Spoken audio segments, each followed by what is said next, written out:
Bonjour et bienvenue à cette série de vidéos dédiée aux grandes postures du yoga. Nous allons aborder aujourd'hui la reine des postures, ce qu'on appelle la Sarvangasana. Si on traduit littéralement ce nom, ça veut dire la posture de tous les membres.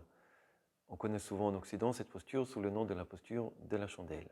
Dans cette posture, nous allons choisir de mettre l'accent sur Vishuddhi Chakra qui est fortement stimulé, le centre de l'expression et le centre aussi de la purification. Cette posture s'appelle la posture de tout le monde puisqu'elle est extrêmement bénéfique. D'ailleurs, elle se travaille vraiment sur de longues durées. Elle est extrêmement bénéfique pour nos différents organes qui se retrouvent inversés dans cette posture, pour nos différentes glandes, et notamment celle de la thyroïde.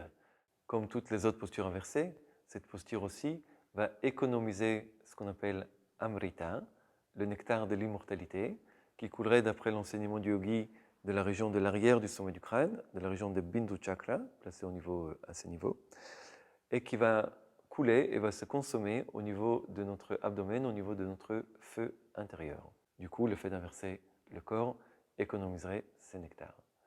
Pour faire cette posture, je vous invite à vous coucher sur le dos, avec les bras le long du corps. On va commencer par échauffer la nuque.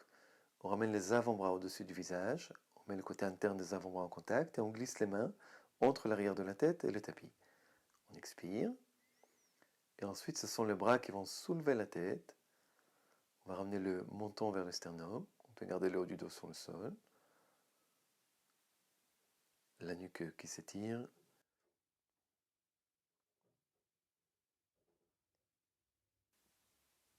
Lorsqu'on a suffisamment étiré notre nuque, on va ramener la tête au sol.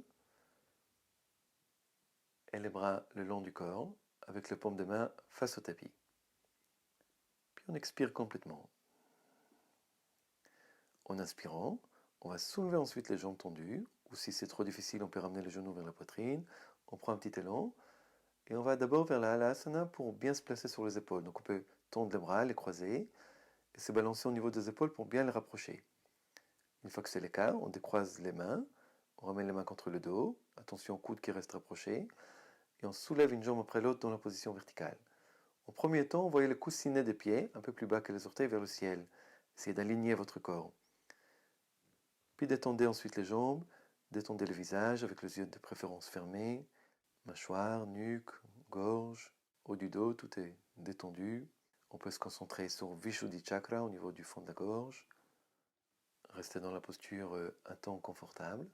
Lorsque le moment de revenir arrive, on va revenir vers la Halasana, vers la charrue, les genoux un petit peu fléchis, on allonge les bras, on amortit la descente des bras, on déroule les vertèbres l'une après l'autre sans tomber, et une fois que le bassin est au sol, on peut continuer soit avec les jambes tendues, soit en fléchissant les genoux et en posant les pieds sur les tapis.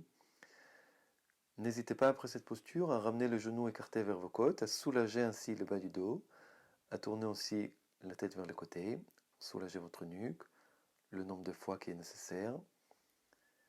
Et une fois qu'on a terminé, on se place dans la Shavasana. Voilà pour cette grande posture. Très bonne pratique à vous. À bientôt.